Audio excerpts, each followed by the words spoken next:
Kita lanjut ke Pak Haris Turino. Baik, terima kasih pimpinan. Yang terhormat pimpinan dan anggota Komisi 6, yang terhormat Menteri Koperasi dan UKM, Kang Teten Mas Duki, orang hebat. Selamat dulu, 11 tahun berturut-turut WTP. Dan kali ini kembali lagi WTP. Kalau saya lihat dari laporan pertanggungjawabannya di sini, dari total pagu anggaran 16,13 triliun, itu terserap 93,34 yang tadi Bapak katakan, atau sebesar 16,1 triliun. Dari sisi penyerapannya tentu ini oke, Pak. Tapi persoalannya adalah sejauh mana efektivitas anggaran 16 triliun ini digunakan dan berdampak terhadap perkoperasian dan para pelaku usaha kecil dan menengah. Kalau kita cermati, dari alokasi ini ada sebesar 15,36 triliun yang dialokasikan BPUM untuk 12,8 juta pelaku usaha mikro. Seberapa besar sebenarnya dampak yang bisa dianalisa? Berapa banyak pelaku usaha mikro yang omsetnya naik gara-gara terima duit 1,2 juta per orang? Berapa besar pelaku usaha mikro yang berhasil naik kelas? Tidak mikro lagi, tapi jadi kecil. Besar sebenarnya dampak yang dirasakan bagi pertumbuhan ekonomi karena duit 15 triliun, duit pajak rakyat, ini digelontorkan kembali kepada rakyat untuk mendukung para pelaku usaha mikro.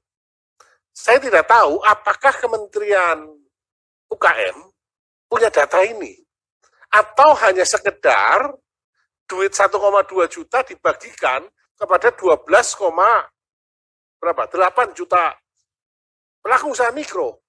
Dibagikan saja, pokoknya selama 12,8 juta pelaku usaha mikro menerima tidak dientit di tengah jalan, berarti ini sudah tepat.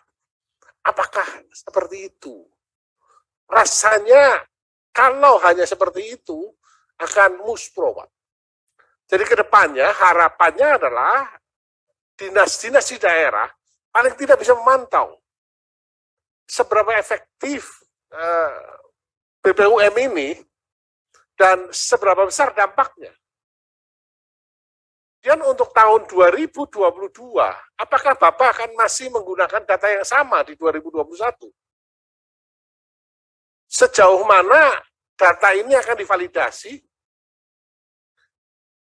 Paling tidak, seandainya ini melibatkan kami di DPR RI Komisi 6, kami yang mengetahui peta wilayahnya, ini akan sangat membantu karena kami punya concern yang luar biasa supaya benar-benar pelaku usaha mikro di daerah dapil kami memang benar-benar bisa terangkat yang memang membutuhkan.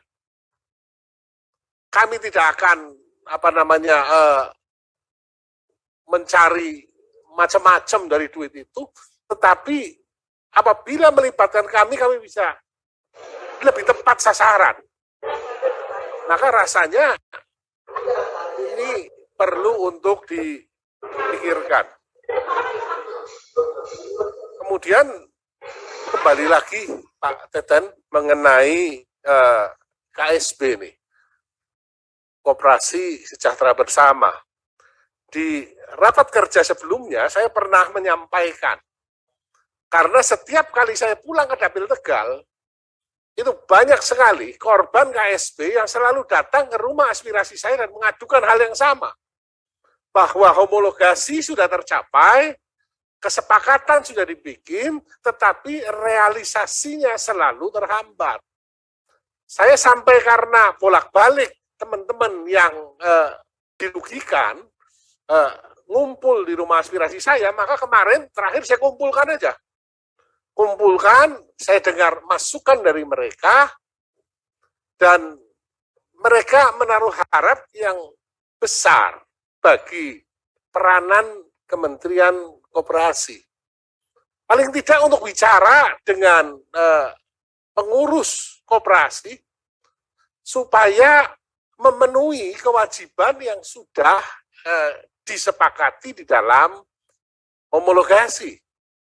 Tadi saya ngobrol dengan Pak Deputi, katanya termin pertama sebesar 4% secara total agregat sudah terpenuhi. Tapi ketika saya cek ke lapangan, ternyata hanya sebagian yang sudah terpenuhi.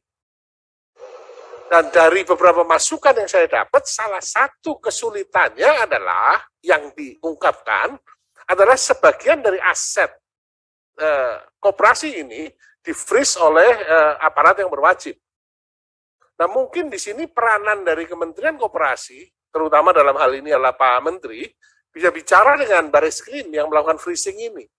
Paling tidak untuk memenuhi kewajiban kepada anggota, supaya aset ini bisa dilepas, sehingga sebagian dari dana anggota bisa kembali. Koordinasi ini sangat penting karena tanpa ini akan muncul terus, Pak. Dan satu lagi, Pak Menteri, apakah memungkinkan untuk coba dielaborasi, apakah ada investor baru? Karena menurut informasi, KSB ini kan masih punya aset, tidak bodong. Lain kasusnya dengan Indosuria, yang praktis asetnya hampir nol. Tetapi KSB ini kan ada. Kalau ditemukan adanya investor baru yang kemudian tertarik untuk mengelola, sehingga in the long run paling tidak kesepakatan homologasi bisa dipenuhi, paling tidak kan masyarakat tidak dirugikan. Dan kedepannya tentu saya sangat mengharapkan bahwa kejadian-kejadian seperti ini tidak terulang lagi. Saya yakin dengan kredibilitas Pak Teten yang sangat saya kagumi, bisa untuk lebih mengawal mengenai koperasi ini. Terima kasih. Assalamualaikum warahmatullahi wabarakatuh.